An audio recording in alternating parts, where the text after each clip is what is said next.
Well, thanks to Miesa and also to Rob. I'd like to start by acknowledging the Biripi people as the traditional owners of the land on which we're gathered, pay my respects to their elders past and present, and extend that respect to other Indigenous people present. And in particular, I'd like to thank Uncle Bill for his wonderful welcome to Country and acknowledge how important it is to have that welcome.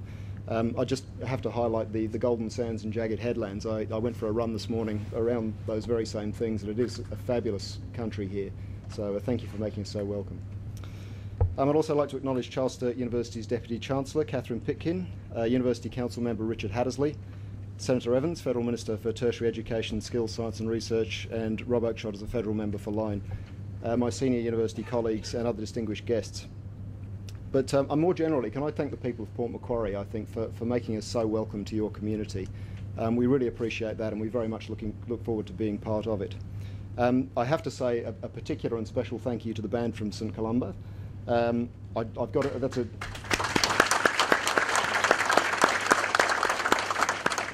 fantastic musicianship. One of my hobbies is music, so I'm very pleased to see that. But I also have to say I think there's a wonderful innovation to have the academic procession going to Miles Davis, and it's something I'd definitely like to see become a standard at Charles Sturt University.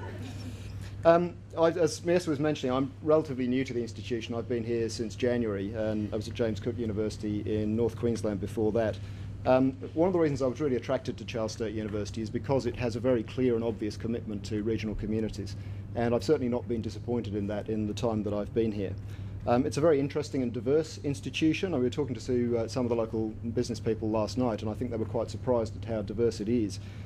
We have campuses right across regional New South Wales and study centres in Sydney and Melbourne. We have a campus in Canada. I believe we're the only Australian university that does have a campus in North America.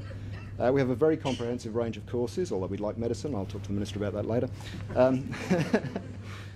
Including interesting things such as policing and theology. And many of the famous names in Australian media are our alumni as well. We have world-class research in a number of areas, and we're particularly strong in agriculture, environmental science and chemistry, but we're also strong in ethics and philosophy, so it's a really very interesting academic mix. And we're the largest single provider of distance education in Australia. One of the things that's really struck me in my time at CSU, though, is that despite the fact that we are very big, we don't feel it. There's a very strong sense of community around the campuses and real affection from both staff and students for the institution, so it's a lovely place to work. And I think, to my mind, this comes from the roots in regional Australia, and there's a groundedness and a sense of community, I think, in regional Australia that really comes across on our campuses and which I really value. And I hope that in turn we can give that back to our communities and help to strengthen that feeling. On that theme, universities provide a lot of what you might call social glue to their cities. We obviously provide social capital through education, through our students, but we're also significant economic engines, and we provide jobs for highly skilled people and educated people who otherwise wouldn't be able to stay in regional areas. So we're very important in terms of actually providing strength into cities. In turn, we know that Australia can't survive without its regions. So in my view, developing higher education in regional centres is actually a nation-building project. Setting up the campus here in Port Macquarie wasn't a decision taken lightly. Obviously there's an enormous amount of work gone into this, and I think we should acknowledge David Bedwell, who's been leading the project to get the campus off the ground and is quietly hiding somewhat in the back, but also deserves a bit of a round of applause for his work.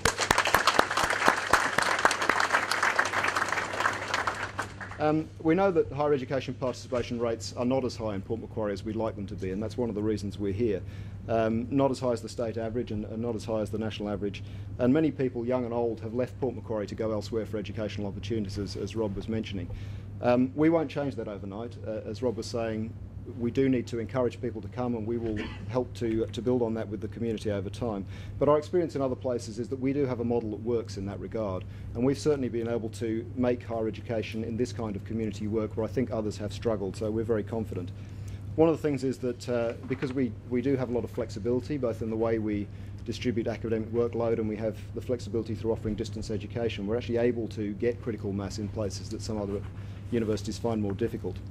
So there's a long path to walk to achieve our ultimate aim of a full-service campus with 5,000 students, but we believe this is an appropriate aim, and we're confident we can get there in the long run. Need to thank some other important partners. Relationships with TAFE are a key part of our model. And across CSU, about 1/3 of our students enter with some sort of VET qualification. We're very grateful for the support we've received from North Coast Institute of TAFE in getting this off the ground, and certainly like to thank them very strongly for that, and we look forward to working very closely with them as we develop. We also look forward to cooperation with the universities of Newcastle and New South Wales as other players in Port Macquarie. We do see that we've got complementary strengths to those universities, so we think we will be able to offer a good set of offerings to the community overall. I'd like to thank Port Macquarie Hastings Council for their support in our presence here and all of their assistance, and in particular the contribution of Dr. Wayne Graham. And again, we look forward to a continuing contribution with the Council as we develop. Last but certainly not least, I need to thank Senator Evans and Rob Oakeshott. Without support from DESERT, as I think it's now being pronounced, Chris, is that right? Through the Structural Adjustment Fund, we simply couldn't be here today. The bulk of that expenditure is still to come when we develop the campus on the new site, but the support for staffing in setting up this has been critical as well. I would like to acknowledge more generally the support the federal government has provided to higher education over the last 5 years, and particularly to regional universities. I do have to say, for the record, it's the job of a Vice-Chancellor to complain that the government doesn't give universities enough money, so I'll get that out of the way. But the funding for regionally based universities that's been provided over the last couple of years, and the HEP program in support of outreach, has made a huge difference to us and is really allowing us to do things that we couldn't previously do, and through that serve our communities in a much better way. So we're very grateful for that support. The support of local members is absolutely crucial in building a case, both generally for regional funding, but also particularly in terms of getting things like investment through programs like SAF Up. So Rob, thank you very much for your support. It's been really appreciated, and it is a testament to your vision for Port Macquarie that we've been able to make that happen. So to close, I'd just like to say that I hope this is the first of many opportunities to talk to the community here, and thank you all for coming once again. And I'd now like to invite Senator Evans to open Charles Sturt University's Port Macquarie campus.